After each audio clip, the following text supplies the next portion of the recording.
Gold, trusted gold buyers. మీరు తాకట్టు పెట్టిన బంగారాన్ని విడిపించి ఈ రోజు ఉన్న మార్కెట్ ధరకు కొనబడను. ఫస్ట్ ఆఫ్ ఆల్ అనిల్ రావు ఇప్పుడు ఎప్పుడు చూసినా మంచి స్మైల్తో మంచి ఏమంటారు మంచి యాక్టివ్గా కనబడుతుంటారు సెట్లో కూడా, బయట ఎక్కడ ఇంటర్వ్యూస్లలో కూడా. అంటే మామూలుగా నవ్వు 4 విధాల చేటు అని కూడా అంటారు కదా. ఈ నవ్వు ఎప్పుడైనా అనిల్ రావు ఇప్పటికి నష్టం తీసుకొచ్చిందా? నాకు తెలిసి ఇంతవరకు నేను అది ఫేస్ చేయలేదండి. యాక్చువల్గా నవ్వుతూ ఉండటం అనేది నాకు ఇట్స్ మై నేచర్. బేసిక్గా నేను నలుగురితో ఉన్నప్పుడు కానీ, నేను స్కూల్ డేస్ నుంచి కానీ, కాలేజ్ డేస్లో కానీ ఎక్కువగా జోక్స్ చేస్తూ అందరు నవ్వించడం, నవ్వుతూ ఉంటాం, ఇదే సరదా. సో మేబీ అది ఇన్బిల్ట్గా ఉందేమో. అలాగే నవ్వు అనేది నాకు లైఫ్లో ఒక పార్ట్ అండి. మేబీ నా సక్సెస్లో కూడా ఒక పార్ట్ అది. కాబట్టి ఐ రెస్పెక్ట్ దట్. నా నవ్వుని నేను రెస్పెక్ట్ చేస్తాను. కాబట్టి నాకు దానివల్ల నెగిటివ్ వస్తుందని నేను ఎప్పుడు అనుకోను, రాదనే నా నమ్మకం. అదే నిన్న కూడా ఒక ఇంటర్వ్యూలో చెప్పాను నేను, బాధను దూరం చేసేది నవ్వు, మనిషిని దగ్గర చేసేది నవ్వు, గొడవను ఆపేది నవ్వు, గౌరవాన్ని పెంచేది నవ్వు. సో నవ్వు వల్ల చాలా ఉపయోగాలు ఉన్నాయి. కాబట్టి ఆ నవ్వు నాతో ఉంటే నాకు ఎప్పుడు హ్యాపీ. అంటే ఒక్కొక్కసారి మనం నవ్వుతుంటే అంటే సెట్లో ప్రొడ్యూసర్ బాధలో ఉన్నప్పుడు మనం నవ్వుతూ ఉంటే అలాంటప్పుడు అదే మీరు సిచ్యువేషన్ బట్టి అంటే ఓకే. ఇప్పుడు ఒక రాంగ్ సిచ్యువేషన్కి వెళ్ళి నవ్వితే చాలా బ్యాడ్గా ఉంటుంది. అలా ఇప్పుడు చేయనండి. Okay okay. అండ్ ఓకే, మన సినిమా గురించి మాట్లాడదాం. అలాగే F2 గురించి. మీరు అసిస్టెంట్ డైరెక్టర్గా పనిచేస్తున్నప్పుడు ఎప్పుడైనా ఎవరైనా ఆర్టిస్టులు అందరూ, అంటే మనం డైరెక్టర్ కానప్పుడు మనల్ని అసిస్టెంట్ డైరెక్టర్గా అందరూ ఒకేలా ట్రీట్ చేయాలని ఏం రూల్ లేదు. ఆర్టిస్టులు ఎప్పుడైనా ఎవరైనా మిమ్మల్ని ఇల్ ట్రీట్ చేయడం కానీ, లేకపోతే ఓకే లైట్ తీసుకోవడం గాను అలా జరిగిందా ఏదైనా? అలాంటి ఆర్టిస్టులు మళ్ళీ మీ డైరెక్షన్లో యాక్ట్ చేసిన సందర్భాలు ఉన్నాయా? బేసిక్గా నేను ఆండ్రాయిడ్లో అంటానండి, యూజర్ ఫ్రెండ్లీ. నాకు ఆ ప్రాబ్లం రాలా. ఎందుకంటే నేను ఏదో పంచ్ డైలాగ్లో వేసాను, దాన్ని తీసుకోకండి. ఇంకోటి ఏంటంటే నేను రైటర్గా కానీ అసిస్టెంట్ డైరెక్టర్గా కానీ నేను ఒక సినిమాకి నేను రైటర్గా పనిచేస్తూనే అసోసియేట్ డైరెక్టర్గా పనిచేసేవాడిని. సో బేసిక్గా నేను రైటర్ కావడంతో నేను అసోసియేట్ డైరెక్టర్గా పనిచేస్తున్నా వాళ్ళు నాతో ఎక్కువ టైం స్పెండ్ చేసేవాళ్ళు. మేబీ డైలాగ్స్ చెప్పడం కానీ, డైలాగ్స్ మార్చడంలో కానీ. సో రైటింగ్ అనేది నాకు ఒక కవచంలాగా ఉపయోగపడింది.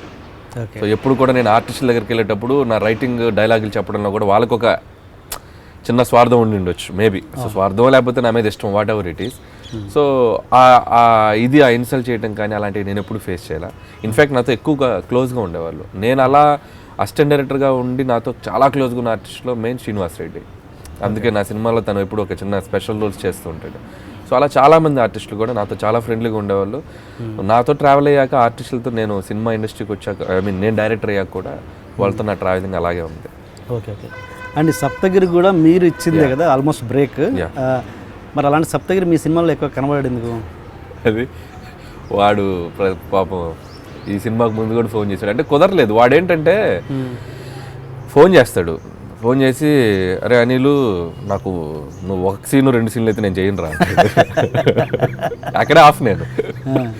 సరేరా, ఫుల్ లెంత్ క్యారెక్టర్ ఏదైనా మంచిది నీకు తగ్గట్టు తగిలితే చేద్దాంలే అన్నట్టుగా నేను అనుకుంటున్నాను. అది సెట్ అవట్లా. మేబీ వాడు అరే 1-2 సీన్లు అయినా పర్లేదు చేసేద్దాం అంటే ఏదన్నా మంచి ఎపిసోడ్లు 1-2-3 అన్నా తగిలేయేమో. సో తప్పు వాడి సైడ్ కూడా ఉంది. వాడు వెరీ క్లోజ్ ఫ్రెండ్, నాకు చాలా క్లోజ్ ఫ్రెండ్. అనుకున్న ఫ్రెండ్స్ చాలా అసిస్టెంట్ డైరెక్టర్గా ఉన్నప్పుడు. అదే కందిరిగా అనే సినిమాలో తను యాడిగ్రా పోయేదని ఒక ట్రాక్ చేశాడు. యాక్చువల్గా అది నా కోసం రాసుకున్న ఆ సీను.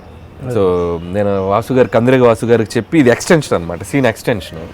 సార్ నేను చేస్తానండి సరదాగా అన్నాను. చేస్తే అప్పుడు సరే అనిల్ నువ్వే చేయి అన్నాడు. సడన్గా నేను నైట్ నిద్రపోయి ఆలోచిస్తుంటే మన ప్రొఫెషన్ ఇది కాదు, మనం ఏదో ఆర్టిస్ట్ అవుదామని లేదు, మనకెందుకు ఇది, పోనీ వాడికన్నా అప్కమింగ్కి ఇస్తే వాడికి హెల్ప్ అవుద్ది కదా అని చెప్పి నేను వాడికి ఫోన్ చేశాను, సప్తగిరికి. ఫోన్ చేస్తే నెక్స్ట్ రోజు మార్నింగ్ వచ్చి వాడు చాలాసార్లు చెప్పారు ఇది. అంటే ఓకే, బాగా ఇలిటరేట్ పక్కన పెడితే బాగా ఉండి చాలా బాగా ట్యూన్ అయిన ఆర్టిస్ట్ వాళ్ళకి మీ సినిమాలలో అవకాశం ఇవ్వలేని పరిస్థితి ఇప్పటి వరకు? బాగా ట్యూన్ అయిన ఆర్టిస్ట్కి ఇవ్వలేకపోయినదంటే బ్రహ్మానందం గారు, ద మోస్ట్ లెజెండరీ యాక్టర్. అంటే మీరు చాలా క్లోజ్? చాలా క్లోజ్. సినిమా నేను అసిస్టెంట్ డైరెక్టర్గా ఉన్నా, రైటర్గా ఉన్నప్పుడు కూడా బాగా నన్ను పలకరించేవాడు, బాగా చూసుకునేవాడు ఆయన. సో అన్లక్కీగా నేను చేయలేకపోయా, ఎంతో కుదరలా. దానికి పర్టికులర్ రీజన్ ఏం కాదు, మేబీ పటాస్ సినిమాకి అప్పుడు చేద్దాం అనుకున్నాం, బట్ కొన్ని బడ్జెట్ ఇష్యూస్ వల్ల చేయలేకపోయాను పటాస్ టైంలో. సుప్రీంకి ఛాన్స్ లేకుండా పోయింది, అసలు ఇది లేదు. సో రాజా ది గ్రేట్లో కూడా ఆయన చేయాల్సిన పర్టికులర్గా బ్రహ్మానందం గారు చేసేంత క్యారెక్టర్ ఎక్కడ నాకు దాంట్లో కనపడలేదు, స్క్రిప్ట్లో కూడా ఎక్కడ తగల. ఓకే.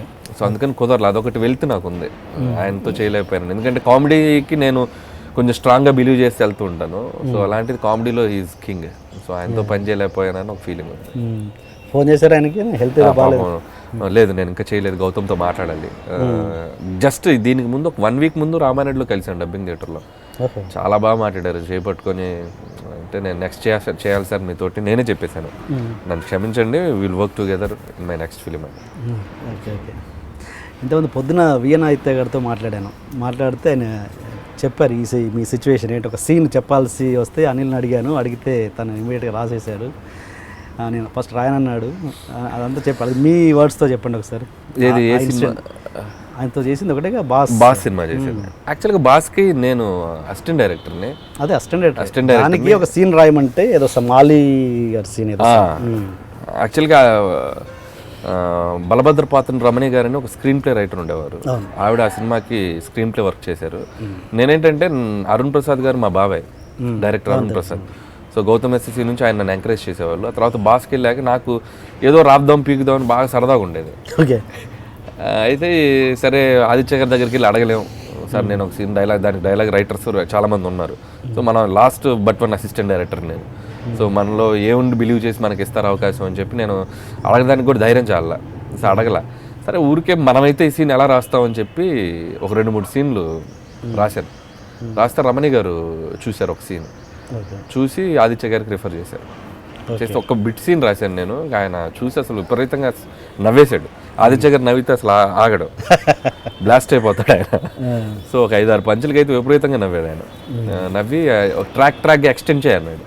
చేస్తే ఒక 3 సీన్లు ఏవో రాశాను నేను. అఫీషియల్గా పెన్ను పెట్టి నేను రాసిన మా డైలాగుల్ని షార్ట్ చేసిన డైరెక్టర్ ఆదిత్య గారు ఫస్ట్ టైం.